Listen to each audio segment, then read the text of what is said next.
Hello, my friends, my friends. Welcome and thank you for joining me on today. So, my name is Elaine, and I'd like to welcome you to Real Talk with Elaine. And this is the Audacity series. I have warned you, I told you it was coming, and we are here today. So, before I get started, let me give you a little background for my newbies. I am a 56-year-old with 3 adult children and a husband. I'm currently diagnosed with chronic obesity, type 2 diabetes, and lymphedema in my lower extremities. If you don't know what lymphedema is, it's a very debilitating disease that does cause swelling and fluid retention in different parts of your body where your lymph nodes tend to be connected to. So mine is in my legs, my ankles, and my feet. There are some people who have lymphedema or lipedema sometimes in their arms. I don't have that, but that is one of the areas that typically you hear people say that they have lymphedema or lipedema. I also have high blood pressure, and I am also a former gastric bypass patient from 2013. Before I had gastric bypass, and I think it was like May of 2013, my highest weight was 387 pounds. I did lose 197 pounds through that particular procedure, the gastric bypass. So, and a lot of stories where you've heard people having a gastric bypass, I did unfortunately gain the weight back. I always called a gastric bypass my freebie weight loss system, because when I did do the gastric bypass, I didn't really focus on changing my habits and changing the ways that I ate, and it was more or less a forced kind of thing because I was just losing weight. And it was easy because I was putting no effort into it, not exercising, doing anything. So typically, if you take that stance when you get a gastric bypass, and I know everybody doesn't do that. I know people who were very successful on it and they remained at their lowest weight loss, but that is not real common, unfortunately. I did, as I said, I lost 197 pounds with that. I gained back this weight in over 11 years. So in March of 2024, when I first started this Manjaro journey, I started on 5 milligrams. I did not start on the 2.5, which is the dose that most people start on, but I started on 5 milligrams of Manjaro, and I weighed in at 300 pounds when I started.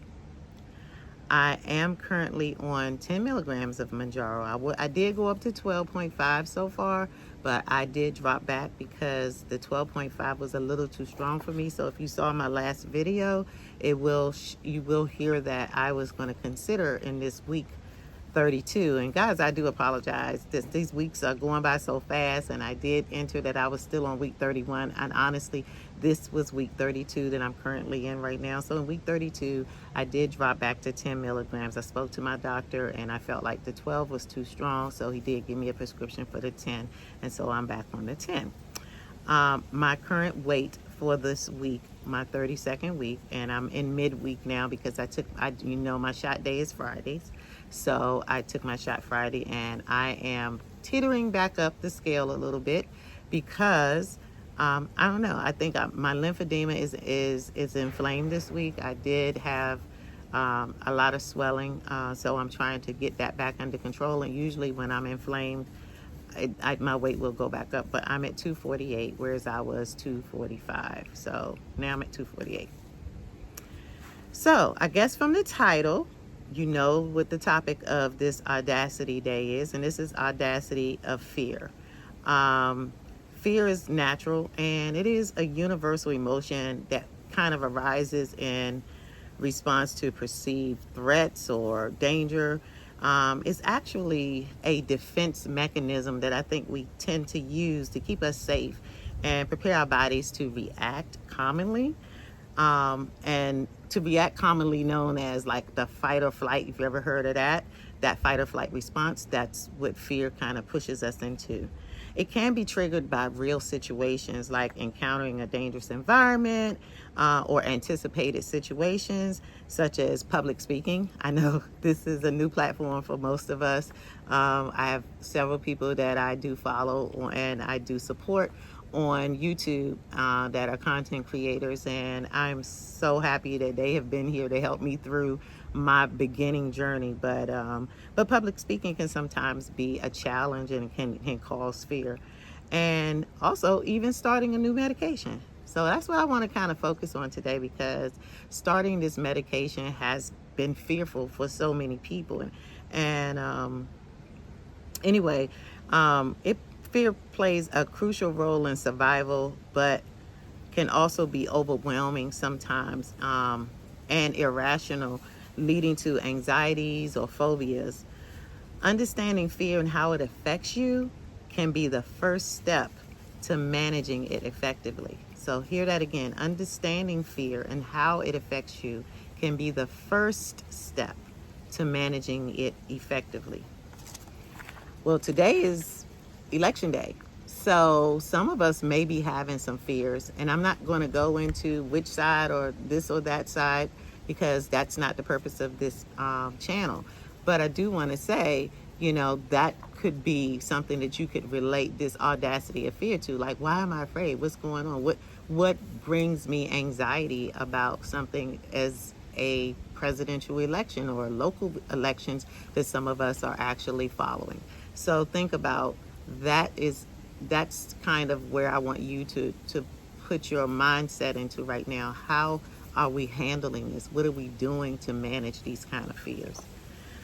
I decided to dedicate this episode to the audacity of fear because it is what so many of us who are also on this GLP1 medication encounter when starting our journeys.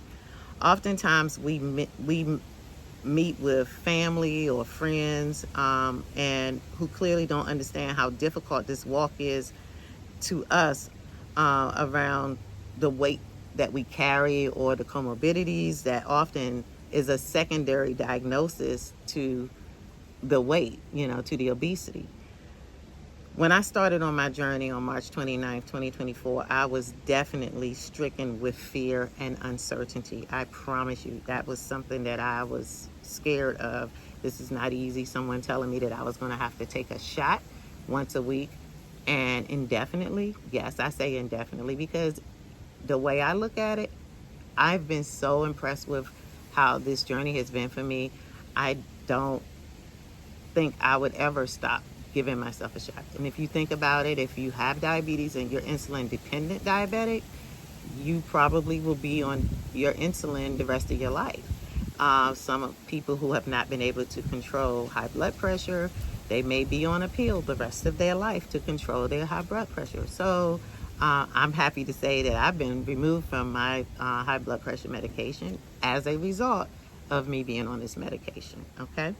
So, I was fearful, mainly because I didn't want to start another weight loss program though, because I tried so many weight loss programs, so many diet fads, and I definitely didn't want to be on something that was so drastically expensive. If you haven't been keeping up, if you don't know, if you're new to this journey, if you are not on this journey at all, this is a very expensive medication, and the challenge with some of us is just trying to make sure that our insurances will continue to cover it, working with the manufacturers to make sure that they'll cover it. We've been on several shortages throughout this country, and everybody has not been able to secure their medications like they wanted to. So thus they had to move into compounding pharmacies where they had to go and actually buy the vials of the medication and draw up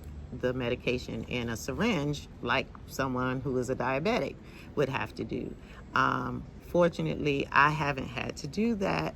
I've been very, very fortunate to be able to get my medication, and partly because I didn't just sit and try to get it from the pharmacy next door. I searched and I called and I did what I had to do.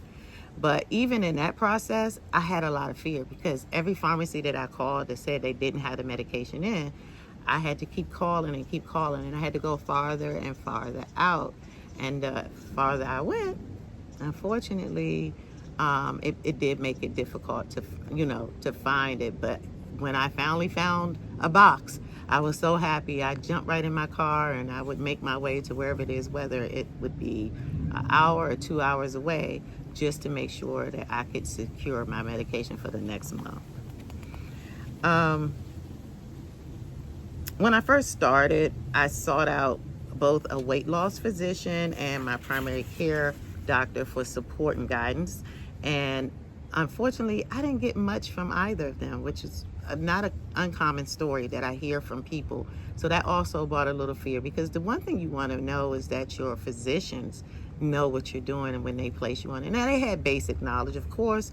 They'd gone through probably their basic training and seminars hearing about how GLP-1 medications would be beneficial for their patients, but it was not a thing where I felt like they sat down and really talked to me and gave me all of the ins and outs. I definitely had to do my own research, which I did, and I definitely had to link up with different support groups and watch different content creators through YouTube or TikTok or whatever. And I know you may say, oh no, that's not good resources. Well, I said I use those as secondary resources because I wanted the experience, and I wanted to hear the personal experiences of people who were actually using the medication prior to me. The weight loss doctor was pretty eager to get me started on the medicine the same day, I will admit. However, I felt like he was a little overzealous, and with my natural Virgo suspicious self, I just picked up the meds. Then I left them in my refrigerator for the next 24 hours. Yeah, it was almost a little over 24 hours, but it was definitely 24 hours. So I'll tell you some of the mistakes that I found through going through this journey that has caused a little more fear or intensified my fears. One is reaching out to family and friends because I wanted to get their opinion on whether I should take the medication. Yeah, that's me. I kind of do some of those things sometimes. I'll reach out to people. If anybody are my true friends, I'm going to always call and ask you, what should I do? What should I do? Not always a good thing, because while I value their varied opinions and their views, none were really medically sound based on what I had researched. So I felt like I was the best subject matter expert at that point because I had done the work. I had researched. I wasn't just going to shoot something in my body without finding out how the productivity or the efficacy was with the research trials. So I actually did look at the research trials and reviewed all the information to determine if this is something that I really wanted to do. But anyway, like I said, a lot of the information they gave me wasn't really medically sound. And then the negative responses kind of outweighed the supportive ones. And if you're trying anything new like this, you need folk to be supportive of you.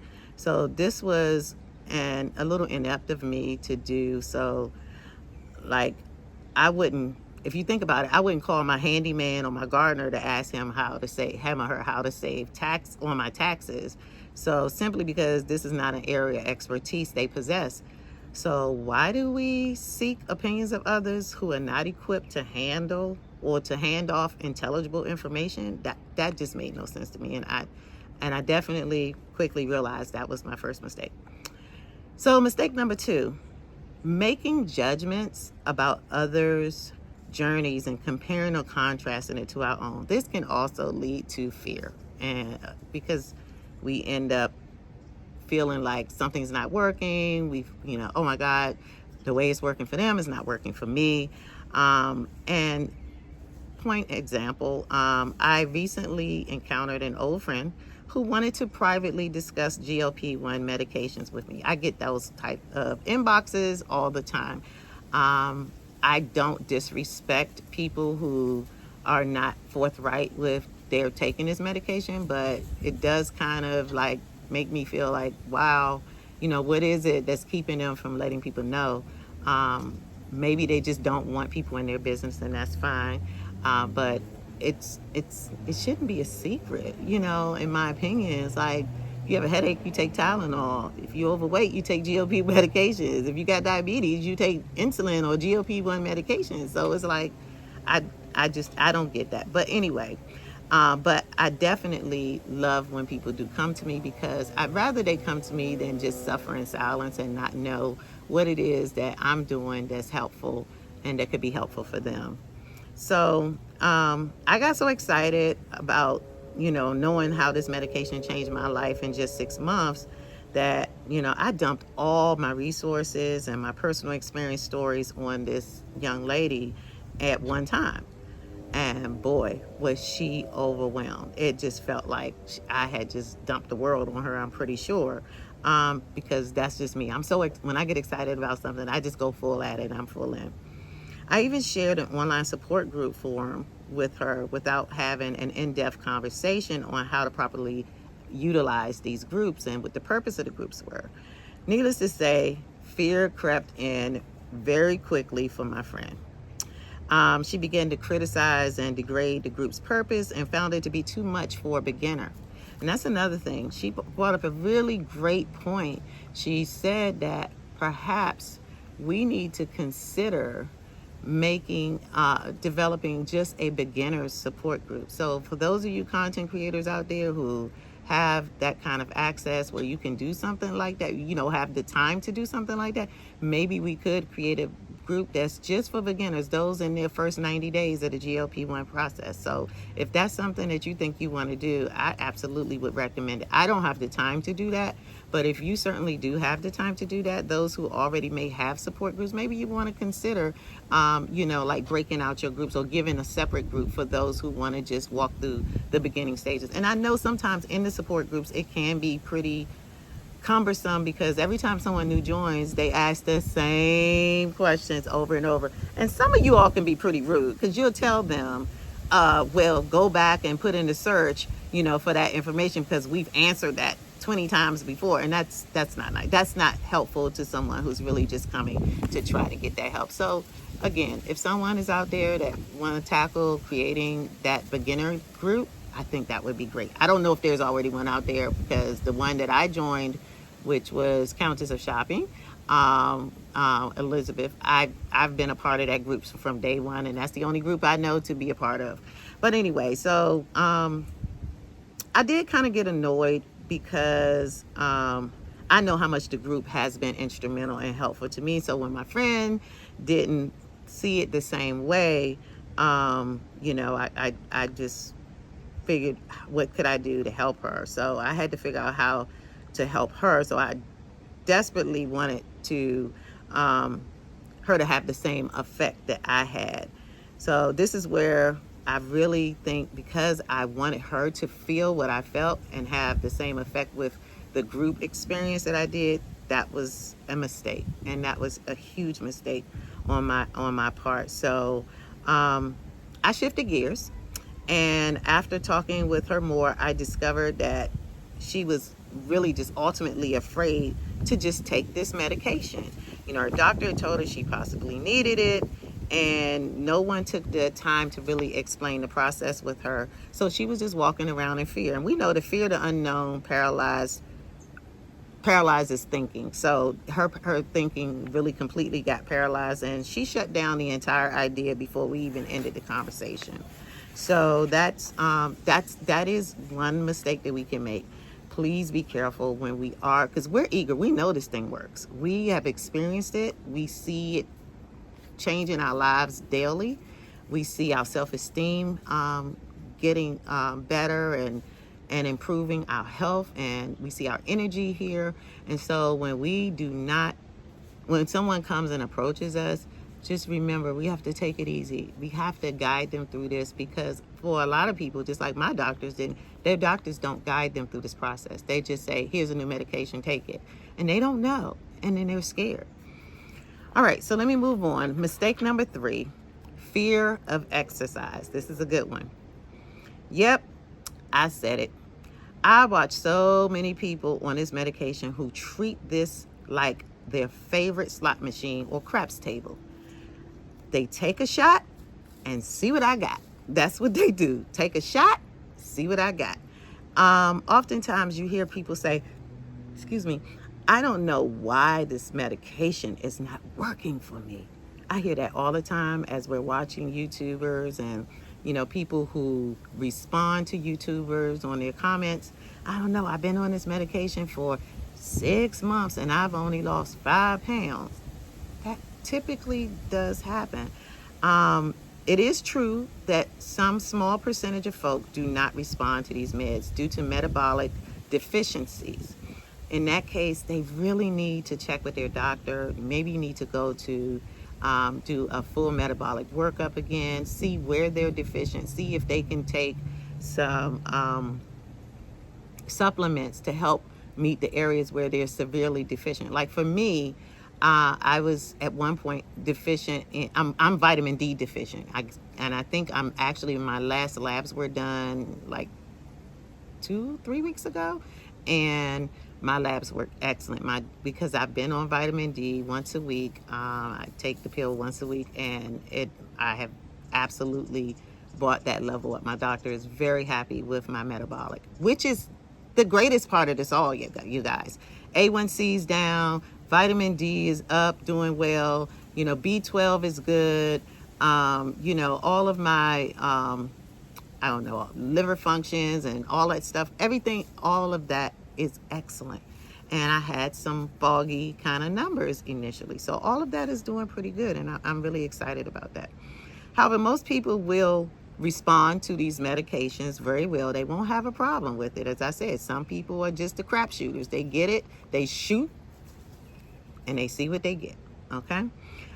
But you must understand, you got to move your body too. So I'm gonna tell you a story. I remember one trainer that I hired around 8 years ago, and I'm just gonna say her name. Her name is T. So T, if you watching, she live in Georgia now, but she used to live here. We attended church together for many years.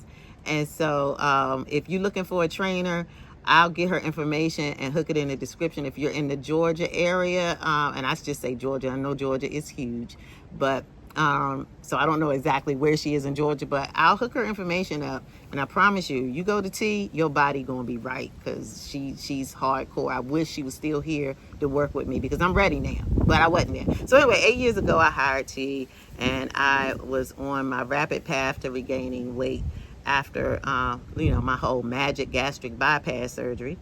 But I was gaining my weight back at this time. And I went to her and asked her, and she asked me one day, we were working out in a development across the street from me. And she said, hey, run up this block. The block was really small, like y'all, probably to that tree behind me. I mean, seriously, it was really that close. But anyway, so she said, run up the block and walk back. She didn't even ask me to run back. She told me to walk back. She was working with me where I should have been. I literally broke down crying and told her I couldn't do it. I sure did. I said, I can't do it. I just broke down crying. And she asked me why not. And I could only respond, I'm scared.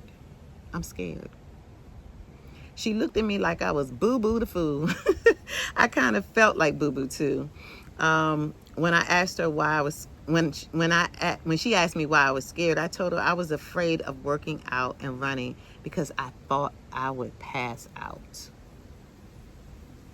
Now, I'd never passed out before from exercising or training, but for some reason, this fear had gripped my mind that would not allow me to gain full experience of such an incredible training. Like, she is an amazing trainer, and fear just set in and was like, if you run, you're gonna have a heart attack, you're gonna be out of breath, you're gonna fall out, you're gonna die. And that's what I felt. How many of you, put it in the chat and comment, let me know, have you ever experienced this, just unnatural fear because you thought something was going to happen to you if you exercise? It was the craziest thing. I knew I needed to renew my mind, so I did at least give it a try. So now that after my first month of me being on this medication, and I started seeing weight loss. I think in the first month I lost maybe 12 or 13 pounds, which most of it probably was water weight, and I get that. But because it was energizing to see the scale go down, I began to say, I'm going to try to do something. So I got out, and I remember I walked a half a mile, and I've increased my length of walking each week until I got up to 3 miles per day. Sometimes I even go over that, but most of the time I get up to 2.5 to 3 miles a day. And especially if I'm walking that little joker back there, my dog Rusty, yeah, it's like a 2 to 2.5 mile day. But I never try to go under 2 miles because that was my goal. And so I've exceeded my goal. Within just 6 months, I'm now able to walk 2.5, 3 miles a day, and that's not bad at all. And I did this consistently from May through September. And I still say September because we had those storms come through and then the rain, and I was not walking in the rain. So I am going to shout out to my girl Taisha. She's posted, she's Simply Taisha.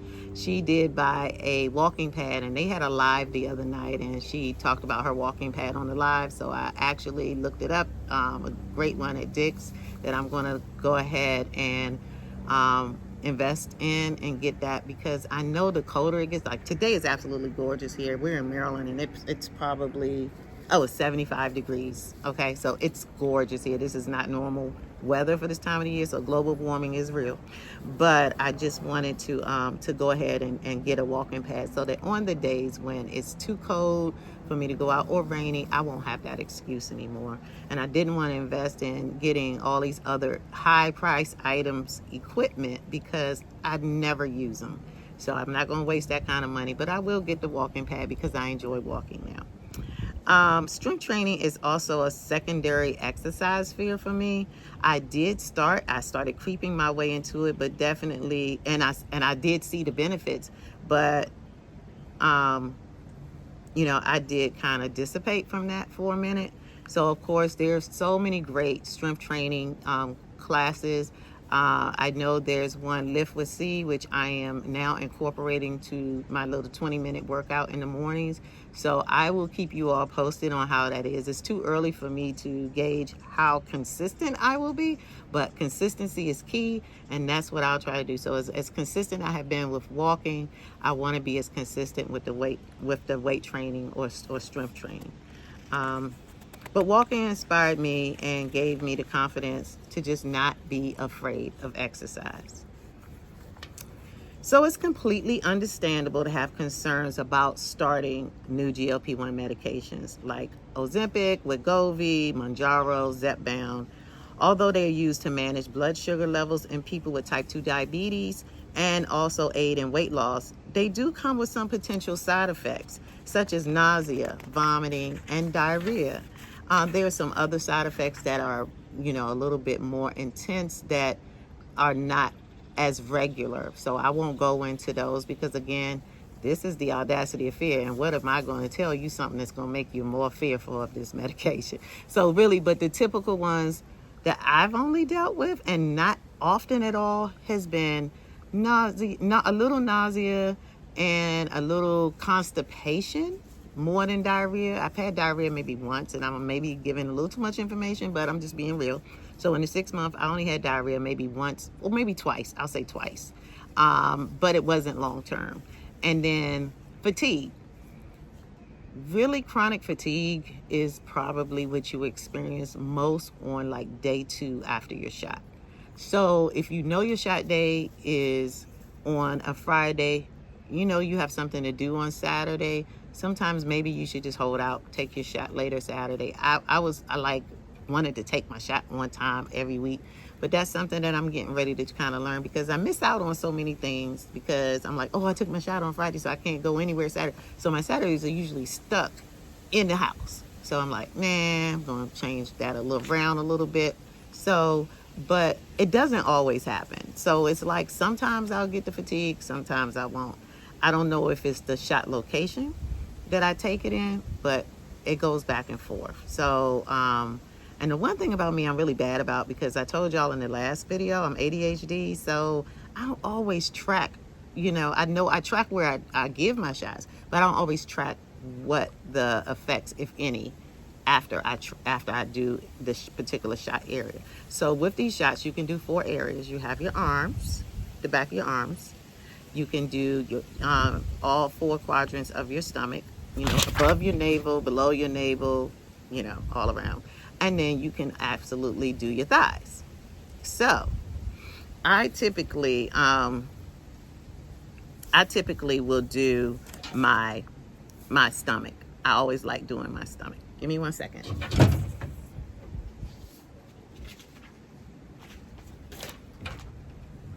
Y'all know I got cheat notes, so my notes flew away. The wind came.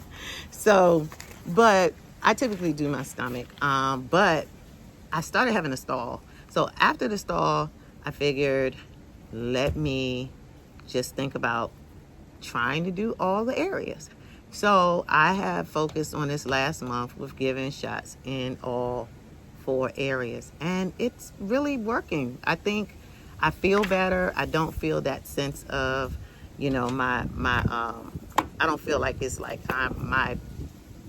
everything is just happening to me at once. I'm not getting all the side effects of symptoms or anything like that. I've been feeling really good. But the way to get around this simply is, instead of being in fear, use your resources. We're your content creators. We're, and I know that's weird. I called myself a content creator. I said that's not what I mean. I'm your friend, so I'm here. Not so much to be the content creator, but to be your friend and a resource for anyone who has questions. But you can start with us, those who are on YouTube, your YouTubers. That's what we like to call ourselves in our GLP1 group. And then also discussing your concerns with your healthcare provider. By doing this, you can better know how to avoid some of these nagging side effects, because that's all they are. They're just a nag, okay? They're just a nag. And they can manage any discomfort that you might experience. So there's no need to fear. These are things that are completely manageable. And I know you hear a few people get online and they just go over drastic about, oh my God, I was laid up here all night and I felt like I was going to die. You know what? You got to remember, there's Emmy award winning actresses and actors everywhere. So, I look at them and I'm like, and I can't speak to their experience, but anybody in my circle hasn't experienced it to that magnitude. So just wanted to let you know that. So finally, to wrap things up, fear is definitely an awkward emotion that can derail your progress. The only way to combat fear that I found, especially on this GLP-1 journey, is to educate yourself with valid information. Do your research, do your homework to ensure that this journey is something that you're willing to do and you're brave enough to do, because you can do it, okay? It absolutely baffles me, honestly, that to see people who are already on these meds and they just complain, and especially, like I just said, about those GI issues. That is the most common side effect, okay? It's nothing else that we have heard of anything. We haven't heard anybody dying on this medication, anything like that. So stay away from those people who don't know what they're talking about, and they will swear to you they know, but they do not know, because we are the ones that's on it. We're the ones that's reading. We're the ones that's comparing our experiences, and we know what we're expecting. And I'm telling you, no one in this GLP-1 community has steered me wrong. There are some people you just don't listen to, obviously, because they're all here for the wrong reason. Like, I just gotta lose 10 pounds. And it's okay, because some people want to get that 10 pounds off before 10 becomes 20 and 20 becomes 40. And I get that. But they probably are not in it for the right reasons. We're not here for cosmetic design, okay? We're here for health and wellness. So I'm just going to round this off by saying, remember, fear is false evidence appearing real. There's nothing else. It's just things that appear like they're real, and they're actually tangible sometimes. I feel my stomach hurt. I feel myself sleepy. Yeah, you do. But don't create fear out of it, because you already knew that was going to happen. They already told you what to expect. So just take the ride. Get what you need. When we give you solutions, the different supplements you can take, or little things you can take over the counter to help with constipation, diarrhea, upset stomach, do it. We all share that information, and it's so awesome. So don't overthink this journey. Instead, embrace it and take it one day at a time. Thank you again for joining me for Real Talk with Elaine. And remember, this was the Audacity of Fear, which is part 1 of the Audacity series. Please join me for the next episode, which will be Audacity of Childhood Abuse and Obesity. Whew, that's going to be a big one. So I'm just going to let you know. I probably got to meet with my therapist to get through preparing for that one, because it's going to be, it may be triggering for some. So I do want to warn you. But that will be next Tuesday. But for now, enjoy the rest of your day. Happy Election Day. Hopefully all of you did get a chance to go out and cast your vote and make a difference, because so many fought for us to be able to do that. So thank you, thank you, thank you. Please subscribe, like, and comment. I love to hear your feedback. It helps me and it keeps me encouraged to keep doing this thing. Okay? I'm telling y'all, because this ain't easy. But love you all so much. Love you, love you, love you. Mwah.